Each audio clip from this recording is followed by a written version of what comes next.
Everybody out there, we have a dilemma, a real dilemma.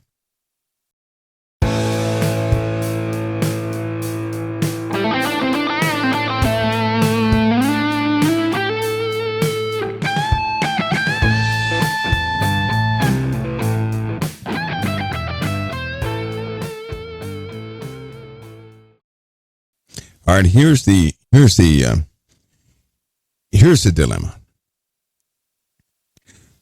For many years, people have disputed, talked about, wondered about this odd UFO topic. Then they came out, everybody came out of the bushes, and they finally published to the world and said, yes, yep, they are real. That's what they said.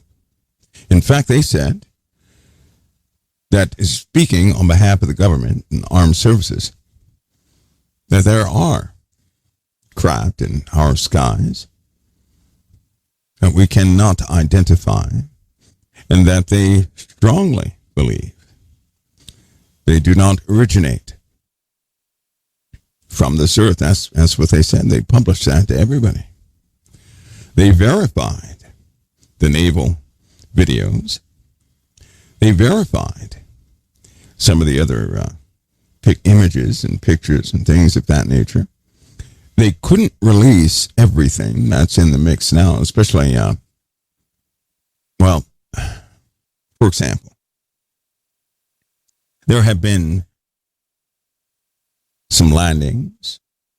There have been some incidences where they could not show people what actually was there, because you're dealing with agencies and things that are quite sensitive. The space program, right? The Gemini missions. You guys remember the Firefly comet in the early days of the space program, right? I'm wondering if you guys heard the complete audio. We have the complete audio here at COT. We're authorized to play that, but we have the complete audio, not the transcripts, the audio. Of course, I'm not going to play that yet. Not yet. That makes me nervous. It does. It's almost like somebody is setting me up or something like that, right? That's what it feels like. Anyway, you guys heard about the Fireflies and the Firefly argument in the space program, right? Did you guys hear about that? Interaction will be good in the chat room at this point, at least, so I can tell that you guys can both hear me and that, I'm not, out there on cloud nine. Okay, some people have heard about the Fireflies. Essentially, some of the early craft that went to go orbit the Earth, they radioed in while they were up there in orbit, and they said, well, these little things are out there. What little things? They're tiny. They're tiny little lights around the spacecraft. And of course, like hundreds of them. Many people speculated, well, this might be debris, or, it could be leftover thrust, things of that nature, right? And Columbia Huntsville for Scott, if you haven't adjusted the 35 millimeter intervalometer yet, you could adjust that to 2 seconds. If you've already passed that step, that's no problem, and you can proceed. But that's what people speculated as. The complete audio says this. There's objects out there. They're about the size of a sheet of paper. That's what he said. The size of 8.5 by 11. Size of a sheet of paper. They are flying around the aircraft, clockwise. They are. Now, which you can attribute to many things, but here's the difference. He said they're going away, and they keep coming back. So they were coming in, and they would make loops around the spacecraft and then fly back out, and come in and make loops around the spacecraft and fly back out. He said he saw thousands of them.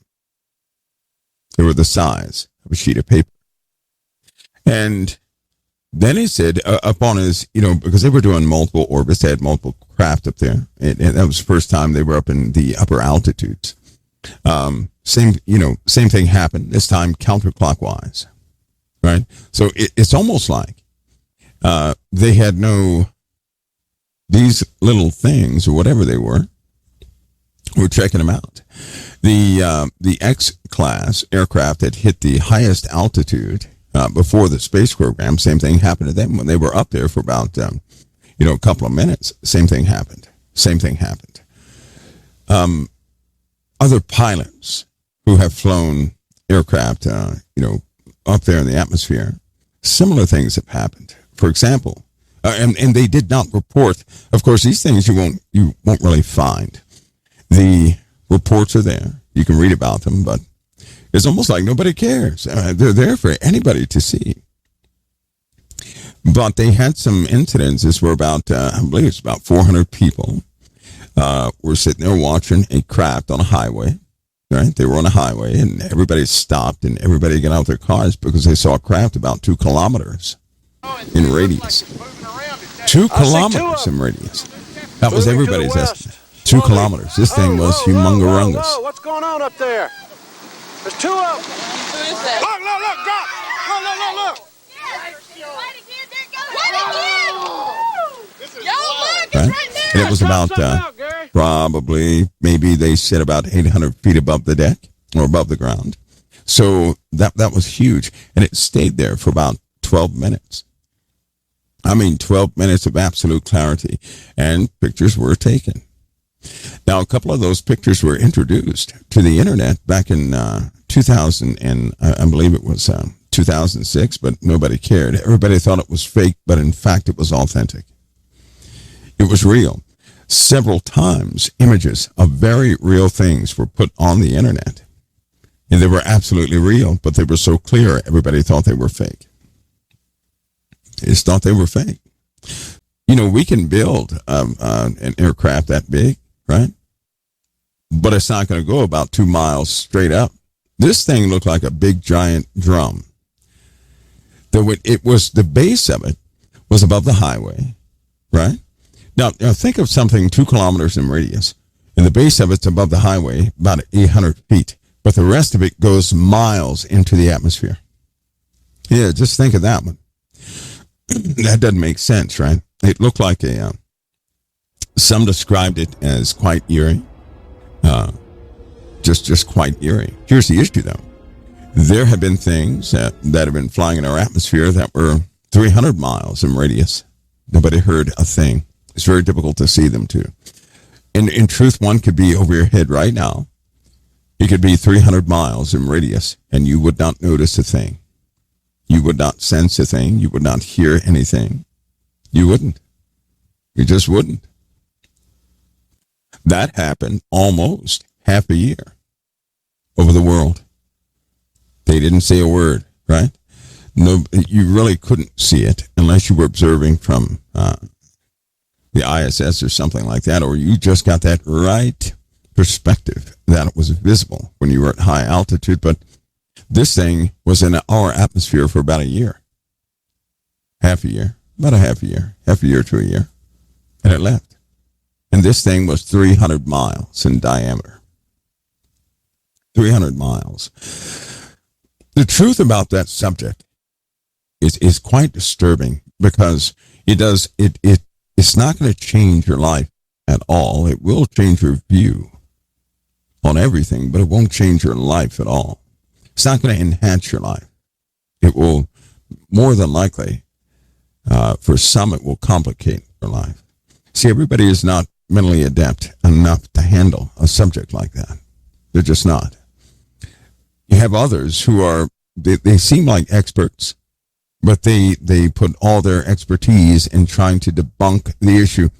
These are the people, this has been, it's been known that people who spend their time debunking things like that are highly fearful of that.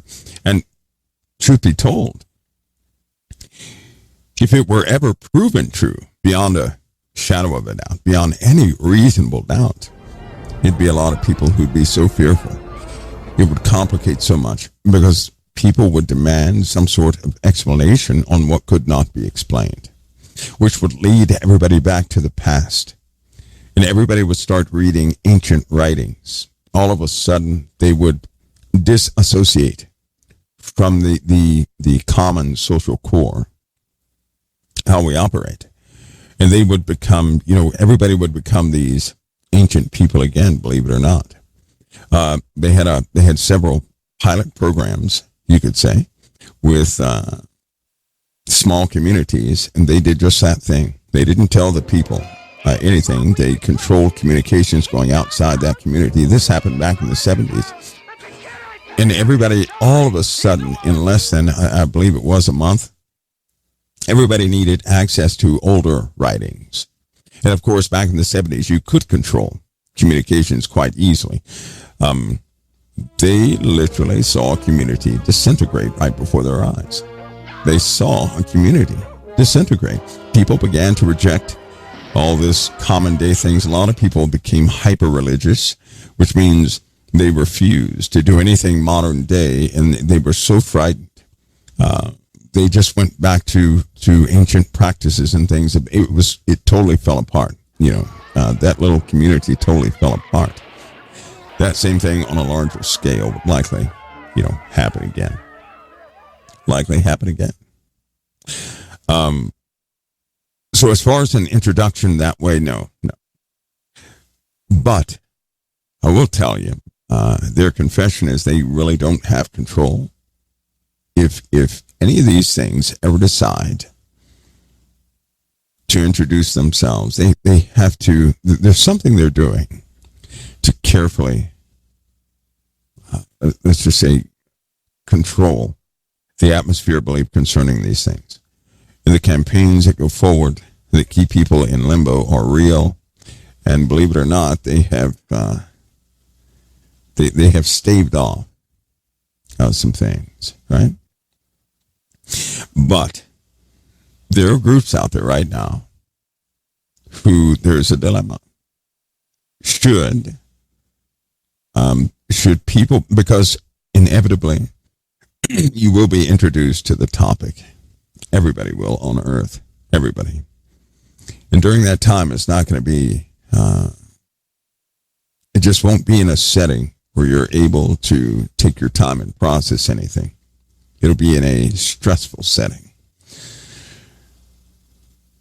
And for a great many, it could be a, subject of great deceit. For others, they will interpret it a different way. And from others, they'll simply, have heart attacks and die. When it comes to believers, it's my personal belief. And I think it's important that believers understand a portion of their history concerning mankind, the fallen, right? Angels, the truth of this reality, the truth of what's happening here. I mean the truth.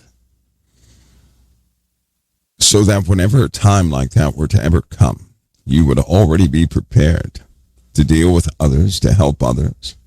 You would stay calm in that environment, and you would continue to walk in authority.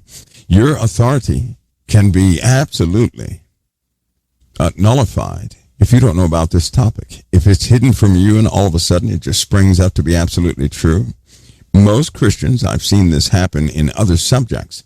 When you're a believer in Christ and something out of the ordinary is proven true, all of a sudden Christians abandon the reading of the Bible and they go right into subjects. I mean, head first into subjects that they shouldn't be in. And this normally happens through suppression. A good example of that is, suppose a person says, you know what, I'm not going to listen to secular music at all. And so they don't listen to the radio. They don't listen to any type of music at all except gospel hymns. Well, at some point, that same person may start to feel or hear a song or decide they're going to hear just one secular song. All of a sudden they hear that one, it leads to another, and they haven't heard music in so long they are moved emotionally by what they hear, and before you know it, this person is steeped in secular music again. And in that small moment of time, they have abandoned their regular path. It's almost like they can't help themselves but to engage in that stuff, right? What happens is if you suppress a desire, all you did was put a cap on it. The desire is still there, right? If you like something and you suppress your liking of that thing, all you did was put a cap on it. You still like it. Which means if something were to come along and take that cap off, it's going to be, that pull is going to be tight, twice as strong as it ever was. And when they pop out, they really pop out. And before you get a handle on it, you've already committed to something you said that you would not commit, right? Because suppression only works for a season. And it can always be drawn out of a person. In the Bible, it says, a man is drawn away and tempted of his own lusts. In many Christians is a desire to understand what a UFO is, what this subject is about, extraterrestrial life. No matter how much they say, oh, no, I don't want to know anything about it. Yes, they do. Yes, they do. And number one, a person who doesn't want to know about their environment, something is wrong with that person. So it's unnatural, right? It's natural for a person to want to know what in the world they didn't know about, right? That's natural. Plus, it's natural for a Christian to want to be able to stand up in any given situation. If people never knew about demonic entities, they can't stand up to them. There are many Christians right now who are in denial of Satan and they cannot stand up to him. These same individuals have anger outbursts that they can't control.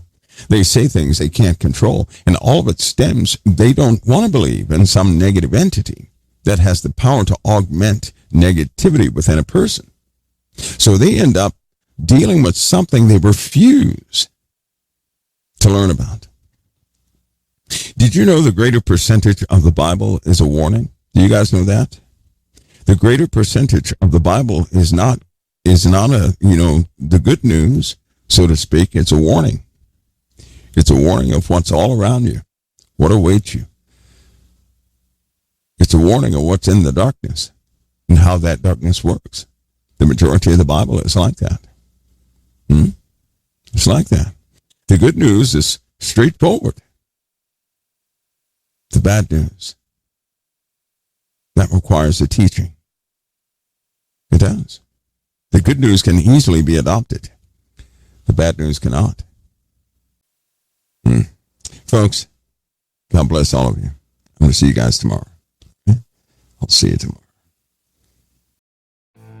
This has been The Confidential Report. For even more stories like this one, make sure to subscribe to our channel today. And please show your support by clicking the like button on this video.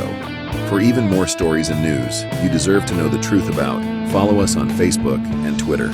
Thank you for watching The Confidential Report.